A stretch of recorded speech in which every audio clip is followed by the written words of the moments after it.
नमस्ते, म रमेश राई।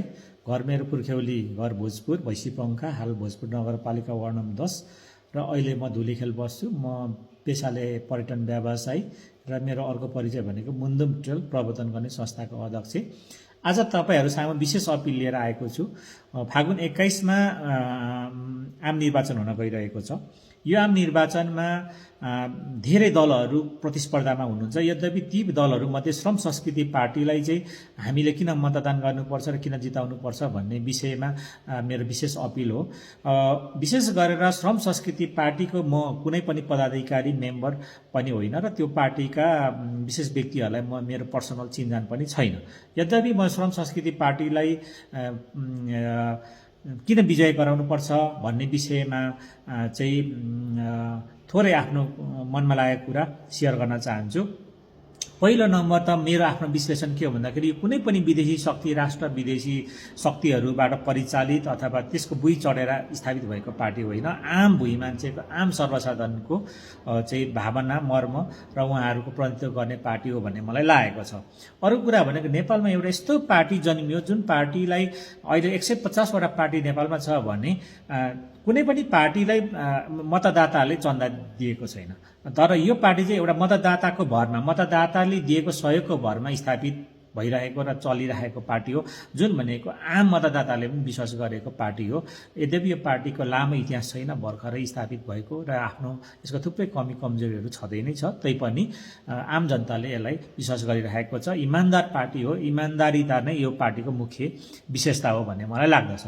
तेस्रो कुरा भनेको चाहिँ यो पार्टी संहिता, गणतन्त्र, धर्मनिरपेक्षता र विशेष गरेर शासकीय स्वरूप चाहिँ प्रत्यक्ष निर्वाचित कार्यकारी प्रमुख हुनुपर्छ भन्ने मूल मान्यतासहित चाहिँ यो पार्टी स्थापित भएको र अहिलेसम्म अगाडि बढिरहेको छ भन्ने मलाई लाग्दछ। त्यसो भएको कारणले गर्दाखेरि त्यो मेरो पनि भावना र आम जनसमुदायको भावना हो भन्ने मलाई लाग्दछ। अर्को कुरा भनेको यो पार्टी जुन चाहिँ एउटा नेपालको अहिलेको राजनीतिक कन्टेस्टमा चाहिँ सबै पार्टीहरू धमिलिएको, विभिन्न शक्ति केन्द्रहरूबाट परिचालित र भ्रष्टाचारमा डुबेको अवस्थामा यो मात्रै एउटा यस्तो पार्टी हो जुन पार्टी चाहिँ एउटा हिलोमा फुलेको कमलको फुल जस्तो चाहिँ फक्रिँदै गरेको, फुल्दै गरेको फुल जस्तो यो पार्टी हो। त्यसो भएको कारणले गर्दाखेरि यो पार्टीलाई हुर्काउनु, बढाउनु र जिताउनु भनेको चाहिँ आम श्रमजीवी जनताहरू जो चाहिँ 80% श्रमजीवी जनताहरू यो देशमा बस्नुहुन्छ, त्यो आम श्रमजीवी जनताहरूको प्रतिनिधित्व गर्ने, भावना समेट्ने पार्टी हो र यसले चाहिँ साँच्चै त्यो समुदायलाई भोलि गएर 80% मान्छेलाई चाहिँ सम्पन्न बनाउन सकेको खण्डमा यो समग्र राष्ट्र नै सम्पन्न हुन्छ भन्ने मेरो बुझाइ हो, विश्लेषण हो। त्यसो भएको कारणले गर्दाखेरि पनि म चाहिँ यो पार्टीलाई समर्थन र मतदान गर्नुपर्छ भन्ने मलाई लाग्दछ। मलाई एउटा मुख्य कुरा मनमा लागेको कुरा चाहिँ के हो भन्दाखेरि हामीले मेरो विश्लेषण चाहिँ के हो भन्दाखेरि हामीले एमालेको 9 महिने शासनकालमा एउटा आफ्नो गाउँ आफै बनाऊ भन्ने एउटा अभियान सुनेका थियौँ, हेरेका थियौँ र भोगेका पनि थियौँ र हामी प्रत्यक्ष संलग्न पनि थियौँ कि त्यो थोरै पैसाले पनि त्यति धेरै गाउँमा विकास गर्न सकिन्छ भन्ने एक खालको चाहिँ मान्छेमा उत्साह जागरण चाहिँ गाउँमा चाहिँ पैदा गरेको थियो त्यो बेला एमालेको 9 महिने शासनकालमा। तर एमाले पछि आफू चाहिँ देशको एउटा सर्वोच्च स्थानमा पुग्दै गर्दाखेरि, देशलाई लिड गर्ने अवस्थामा पुग्दाखेरि उसले कहिले पनि त्यो जनतामा त्यो खालको आशा भावना जगाउन सकेन र खालि त्यो 9 महिने शासनकालको कुरालाई चाहिँ एउटा मागी खाने भाँडो मात्रै बनायो।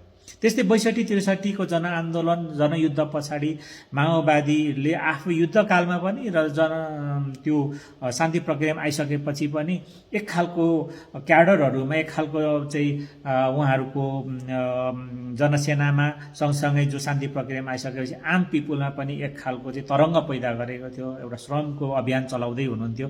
तर त्यो उहाँहरूले केही महिना पनि टिकाउन सक्नु भएन र त्यो चाहिँ धुलोमा मिल्यो होइन। र त्यसो भएको कारणले गर्दाखेरि मलाई के लाग्छ भन्दाखेरि त्यो एक खालको उत्साह जागरण चाहिँ अब 20 वर्ष, हिजोको 62-63 पछाडि 20 वर्षमा चाहिँ 20 वर्ष पछाडि चाहिँ हर्क साम्पाङको नेतृत्वमा स्थापित भएको श्रम संस्कृति पार्टीले चाहिँ फेरि जनतामा त्यो आशा उमङ्ग र त्यो खालको एउटा उत्साह चाहिँ विश्वास चाहिँ पैदा गर्न सक्षम भएको छ। अब हामीले यो श्रम संस्कृति पार्टीलाई स्थापित गर्न सकेनौँ, यसलाई चाहिँ नेपालको राजनीतिको मूल धारमा लान सकेनौँ, स्थापित गर्न सकेनौँ, यसलाई सत्तामा पुर्याउन सकेनौँ भने जनतामा त्यो भावना जुन अहिले उत्साह जागरण आएको छ त्यो भावना चाहिँ मर्नेछ र त्यो 20औं वर्ष फेरि त्यस्तै खालको एउटा भावना जगाउने नेतृत्व जन्मिनको लागि चाहिँ 20औं वर्ष लाग्नेछ भन्ने मलाई लाग्दछ। त्यसो भएको कारणले गर्दाखेरि श्रम संस्कृति पार्टी चाहिँ एउटा सत्ताको एउटा बागडोर सम्हाल्ने स्थानमा पुग्नु पर्दछ। उसको यो पार्टीको थुप्रै कमी कमजोरी छँदै नै छ, तर ती कुराहरू करेक्सन गर्न जरुरी छ, करेक्सन गर्न सकिने चिजहरू प्रशस्त छ। यद्यपि यो एउटा स्वाधीन राष्ट्र, एउटा चाहिँ आफ्नो आत्मनिर्भर अर्थतन्त्र बनाउनुपर्छ र श्रमले नै यो राष्ट्र चाहिँ समृद्ध बनाउन सकिन्छ, बिना श्रम चाहिँ हामी समृद्ध हुन सक्दैनौँ भन्ने खालको जुन विश्वास चाहिँ यो पार्टीले जनतामा जागरण गरेको छ, यो चाहिँ अहिलेसम्मको एउटा ठुलो नेपाली समाजको लागि, नेपालको राजनीतिको लागि चाहिँ एउटा ठुलो एउटा डेडिकेसन हो, एउटा नयाँ विषयवस्तु हो भन्ने मलाई लाग्दछ। अन्त्यमा मेरो यहाँहरू सामु के अपिल छ भन्दाखेरि हामी जस्तो स्वतन्त्र नागरिकहरू जसले यो देशको राजनीतिक परिवर्तन, राजनीतिक घटनाक्रमहरूलाई नजिकबाट निहालिरहेका छौँ, हेरिरहेका छौँ र हामी हाम्रो विचारहरूलाई सोसल मिडियाहरू मार्फत व्यक्त पनि गरिरहेका छौँ। यद्यपि यसले यो मात्रै काफी छैन। हामीले एउटा नेपालमा वैकल्पिक रूपमा स्थापित भइरहेको र इमर्जिङ भइरहेको श्रम संस्कृति पार्टी जसले चाहिँ 80% जनताको भावनालाई प्रतिनिधित्व गरिरहेको छ, गर्छ भने यो पार्टी नै एउटा नेपालको एउटा मूल शक्तिको रूपमा हामी हाम्रो सबैको साथ सहयोगले स्थापित गर्न सक्यौँ भने त्यो तपाईँको भावना, मेरो भावना, सबैको भावना समेटिने पार्टी हुनेछ भन्ने मलाई लाग्दछ।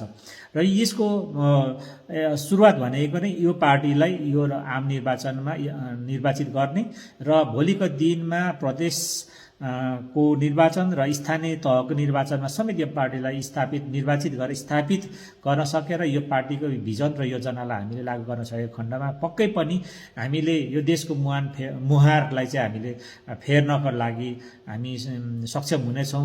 बिस्तारै यो पार्टी नेपालको मूलधारको पार्टी बन्नेछ भन्ने पूर्ण विश्वासका साथ तपाईहरू हामीले चाहिँ हाम्रो विवेकलाई, हाम्रो चाहिँ इज्जत इमानलाई चाहिँ बन्दकी नबनाऊ। हामीले कुनै आफ्नो व्यक्तिगत लाभको लागि, व्यक्तिगत स्वार्थको लागि कुनै पनि पार्टीको झोले चाहिँ नबनाऊ भन्ने मेरो चाहिँ अपिल छ। यो पार्टी श्रम संस्कृति पार्टीको म कुनै पदाधिकारी होइन, म यसको कुनै मेम्बर पनि होइन, सदस्य पनि होइन, स्वतन्त्र नागरिक हुँ। यद्यपि मलाई चाहिँ यो पार्टीप्रति विश्वास भरोसा जागेको छ, लागेको छ। त्यसो भएको कारणले गर्दाखेरि तपाईँहरूलाई मेरो अपिल हो र तपाईँहरूले मेरो अपिललाई सहर्ष स्वीकार दिनुहुनेछ र तपाईँहरूले चाहिँ अञ्जुलीमा भरेको माटो चुनाव चिन्हमा चाहिँ समानुपातिकतर्फ र प्रत्यक्षतर्फ दुवैमा मत दिएर चाहिँ यो पार्टीलाई एउटा नेपालको सशक्त पार्टीको रूपमा, एउटा मूलधारको पार्टीको रूपमा स्थापित गर्नको लागि मद्दत गर्नुहुनेछ भन्ने पूर्ण विश्वासका साथ यहाँहरू सामु बिदा लिन चाहन्छु। मेरो अपिल सुनिदिनु भएकोमा हार्दिक धन्यवाद।